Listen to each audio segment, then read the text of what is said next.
Hello and welcome to Prep Smart for TGT PGT. This channel aims to help you through your preparation for qualifying teaching exams like TGT, PGT and TET exams. The channel provides pointers of full syllabus and most important question series to ace your preparation. So let's start. इस series के हमने दो part already cover कर चुके हैं जिसमें हमने human physiology के चैप्टर डाइजेशन एंड एब्जॉर्प्शन के बारे में पढ़ा है।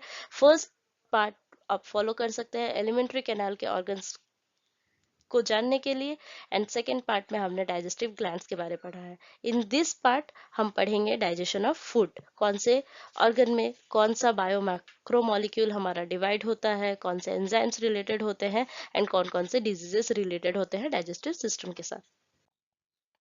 तो पहले हमने फर्स्ट ही पार्ट में डिस्कस किया था कि डाइजेशन ऑफ फूड में हमारा दो मेथड इंक्लूड होता है, मैकेनिकल एंड बायोकेमिकल।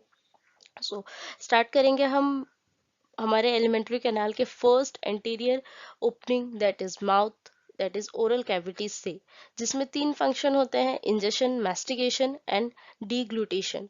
इंजेशन क्या है? जब हम अपना फूड इंजेस्ट करते हैं तब कौन सा एंजाइम काम करेगा हमारा? तब हमारा काम करता है saliva that is secreted from salivary gland.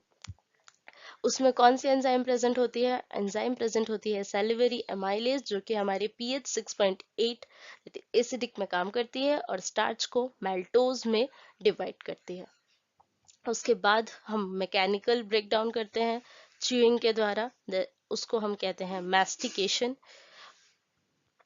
Also हमारे सलाइवा में प्रेजेंट होता है लाइसोजाइम, जो कि एक एंटीबैक्टीरियल एजेंट की तरह काम करती है और सम इलेक्ट्रोलाइट्स भी प्रेजेंट होती है। और थ्रू मैस्टिकेशन, थ्रू च्यूइंग हमारा फॉर्म होता है बोलस, जो कि जिसमें हमारा टंग ऑल्सो हेल्प करता है। डीग्लूटेशन इज सैलोइंग, सैलो करके हमारा बोलस जो है वो जाएगी next part that is fangs और ओसिफेगस में, जो कि हमारे पेरिस्टालसिस मूवमेंट के द्वारा बोलस को नीचे की ओर पुश करती है टुवर्ड्स स्टमक। और ओएसोफेगस एंड फेंग्स में हमारा कोई भी सिक्रीशन नहीं होता है। जब ओएसोफेगस स्टमक पे ओपन होती है वहां पे हमारा एक स्पिंचर प्रेजेंट होता है जिसको हम लोग गैस्ट्रो ओएसोफेगल स्पिंचर के नाम से जानते हैं। नेक्स्ट ऑर्गन है हमारा स्टमक, जिसमें हमारा चर्निंग ऑफ फूड होता है and partial digestion of protein होता है। Partial digestion of our starch started already in mouth cavity और ओरल कैविटी। तो स्टमक में हमारे गैस्ट्रिक ग्लैंड्स होते हैं जो हमारे सिक्रीट करते हैं गैस्ट्रिक जूसेस, जिनमें क्या प्रेजेंट होता है? HCl, जो कि हमारे एसिडिक पीएच एसिडिक एनवायरनमेंट बनाता है स्टमक के अंदर और एक्टिवेट करता है हमारा प्रो एंजाइम पेप्सिनोजेन को into active form pepsin. Pepsin क्या करेगी? हमारी प्रोटीन को डिवाइड करेगी पेप्टोन्स एंड प्रोटीएजेस में। ऑल्सो गैस्ट्रिक ग्लैंड्स जूसेस में हमारे म्यूकस प्रेजेंट होता है जो कि एसिड यानी कि HCl से हमारे स्टमक की लाइनिंग को प्रोटेक्ट करती है। और गैस्ट्रिक जूसेस में रेनिन भी प्रेजेंट रहता है जो कि एक प्रोटियोलाइटिक एंजाइम है जो कि इन्फेंट्स में रहता है, छोटे बच्चों में रहता है, जो कि उनको मिल्क प्रोटीन डाइजेस्ट करने में हेल्प करती है। ठीक है। और हमने पढ़ा था कि वॉल ऑफ एलिमेंट्री कैनाल के 4 लेयर्स होते हैं, सेरोसा, मस्कुलरिस, सब म्यूकोसा एंड म्यूकोसा। तो म्यूकोसा जो है स्टमक के, उसमें होती है हमारी गैस्ट्रिक ग्लैंड, जिसमें 3 तरह के सेल होते हैं। एक म्यूकस नेक सेल, आप इस डायग्राम में से देख सकते हैं म्यूकस नेक सेल, यहाँ पे है हमारा म्यूकस नेक सेल्स, चीफ सेल्स जिसको हम पेप्टिक सेल भी कहते हैं, और होता है पेरिएटल और ऑक्सीनेटिक सेल्स। म्यूकस नेक सेल क्या सिक्रीट करता है? म्यूकस सेल सिक्रीट करता है जो कि हमारे स्टमक के लाइनिंग को प्रोटेक्ट करती है। चीफ पेप्टिक सेल हमारा सिक्रीट करता है प्रो एंजाइम पेप्सिनोजन, जिसको एक्टिव कौन करता है? HCl। एक्टिव किस में करता है? पेप्सिन में। पेरिएटल ऑक्सीनेटिक सेल जो होती है हमारी HCl सिक्रीट करती है और बहुत सारे फैक्टर्स सिक्रीट करती है जो कि हमारे विटामिन B12 को एब्जॉर्प्शन में हेल्पफुल होती है। ऑल्सो यहाँ पे कुछ एंटेरो एंड्रोकाइन सेल्स होती हैं, जी सेल्स, जिनसे गैस्ट्रिन सिक्रीट होता है। So next organ, small intestine के ड्यूडेनम हमारा सिक्रीशन रिसीव करता है लिवर एंड पैनक्रियास से थ्रू कॉमन हेपेटोपैनक्रियाटिक डक्ट, जिनमें प्रेजेंट होता है हमारे various digestive enzymes like bile, जो कि हमारा सिक्रीट करता है लिवर, जिसमें प्रेजेंट होता है bile pigments like bilirubin and biliverdin, bile salt जो कि हमारा इम्पल्सिफाई करता है फैट्स को, कोलेस्ट्रॉल और फॉस्फोलिपिड्स प्रेजेंट होते हैं। बाइल में कोई एंजाइम्स नहीं होता है बट ये एक्टिवेट करता है लाइपेजेस को। ट्रिप्सिन प्रेजेंट रहती है हमारे पैनक्रियाटिक जूसेस में जो कि कन्वर्ट करती है प्रोटीन को पेप्टाइड्स में। लाइपेजेस जो कि हमारे बाइल के द्वारा एक्टिवेट होती है वो ब्रेक डाउन करती है फैट्स को फैटी एसिड्स में एंड ग्लिसरॉल में। अमाइलेज ब्रेक डाउन करती है कार्बोहाइड्रेट्स को। पेप्टाइडेज वो हमारे पेप्टाइड्स को अमीनो एसिड्स में कन्वर्ट करती है जो कि हमारा इंटेस्टिनल जूसेस में प्रेजेंट रहता है। पेप्टाइडेज, माल्टेज, सुक्रेज, लैक्टेज ये सब हमारे डाइसेक्राइड्स को मोनोसेक्राइड्स में ब्रेक डाउन करती है। इंटेस्टिनल जूसेस को हम कहते हैं सक्सेस इंटेग्रस।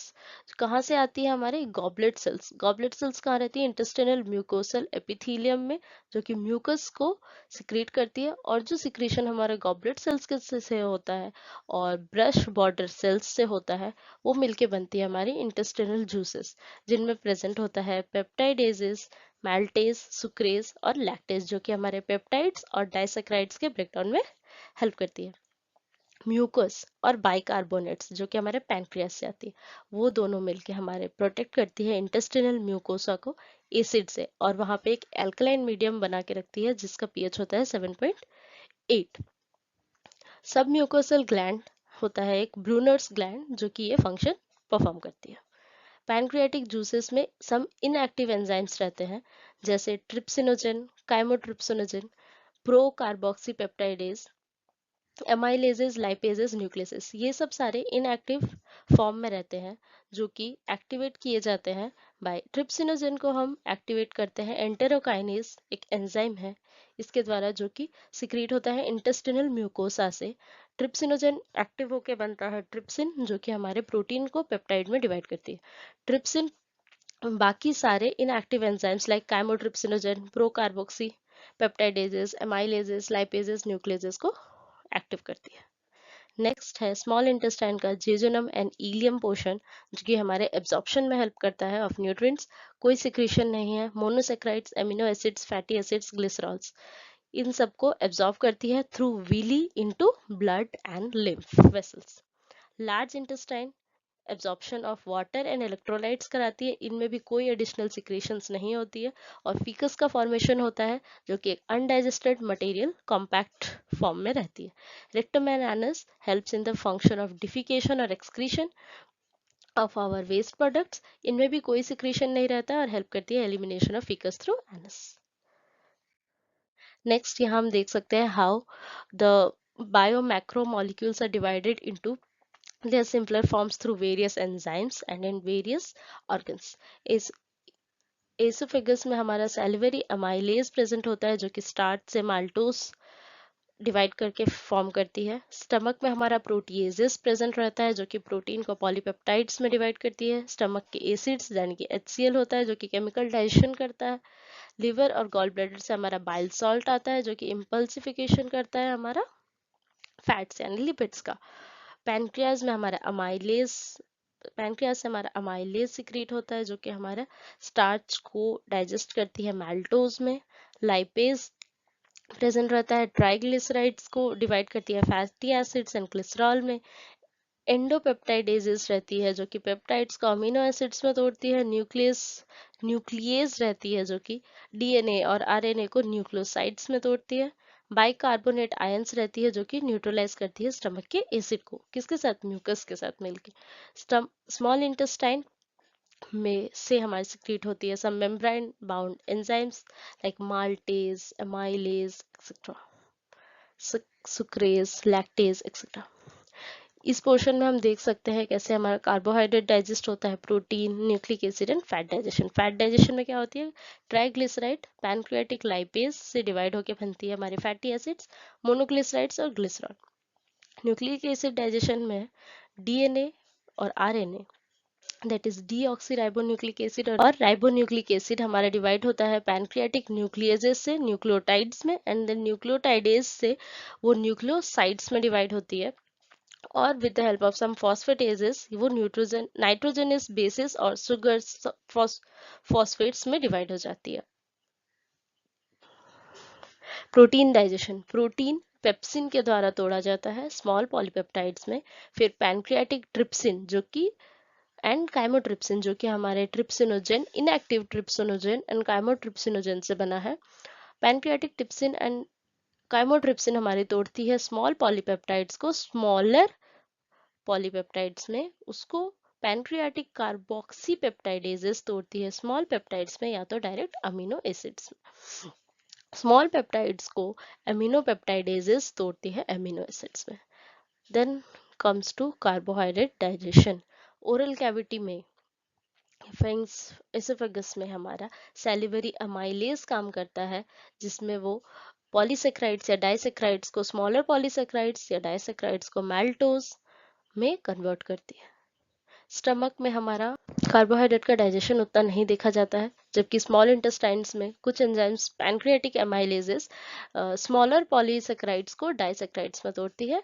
एंड स्मॉल इंटेस्टाइन के एपिथीलियम से जो एंजाइम्स निकले हैं वो हमारे लाइक डाइसेक्राइडेजेस, वो हमारे डाइसेक्राइड्स को मोनोसेक्राइड्स में तोड़ती है। दिस इज हाउ सारे बायो मैक्रोमोलिक्यूल्स हमारे their simpler form like monosaccharides, amino acids, nitrogenous bases, sugar, phosphates और glycerol फैटी एसिड्स मोनोग्लिसराइड्स में ब्रेक डाउन होती है to gain energy from the food we have taken. Absorption of digested product. Absorption is a process by which the end products of digestion passes through the intestinal mucosa villi into blood or lymph. तो transport जो होगा वो 3-4 तरीके से होता है, that is simple diffusion हो सकती है ऑफ वाटर और इलेक्ट्रोलाइट्स, फैसिलिटेटेड ट्रांसपोर्ट हो सकता है जो कि कैरियर प्रोटीन्स के द्वारा होता है, और एक्टिव ट्रांसपोर्ट जिसमें हम एनर्जी रिक्वायरमेंट होता है, ऐसे हमारा ट्रांसपोर्ट हो सकता है हमारे एंड प्रोडक्ट्स का टू ब्लड और lymph. The main organs are mouth, stomach, small intestine and large intestine, out of which principal organ is the small intestine. Mouth में हमारा कुछ मेडिसिन एब्जॉर्ब होता है जो कि होता है म्यूकोसा ऑफ माउथ लोअर और लोअर साइड ऑफ टंग के द्वारा, जो कि सीधे जाती है हमारे ब्लड कैपिलरीज में। स्टमक में होती है हमारी वाटर, शुगर्स एंड अल्कोहल की एब्जॉर्प्शन। स्मॉल इंटेस्टाइन होता है हमारा प्रिंसिपल ऑर्गन एब्जॉर्प्शन का, जहाँ पे हमारा डाइजेशन खत्म होता है, और जो फाइनल एंड प्रोडक्ट्स होती है जैसे glucose, fructose, fatty acids, glycerol, amino acids, उनका एब्जॉर्प्शन होता है थ्रू म्यूकोसा जो जाती है हमारे ब्लड और लिम्फ वेसल्स में। लार्ज इंटेस्टाइन में हमारा एब्जॉर्प्शन होता है वाटर का, इलेक्ट्रोलाइट्स का और मिनरल्स का, ऑल्सो सम मेडिसिन और ड्रग्स का। नेक्स्ट स्टेप होती है एब्जॉर्प्शन के बाद हमारी एसिमिलेशन। एसिमिलेशन में हमारा एब्जॉर्ब्ड सब्सटेंस जो होता है वो रीच करता है टिश्यू को, एंड द टिश्यूज और cells uses them for their activities.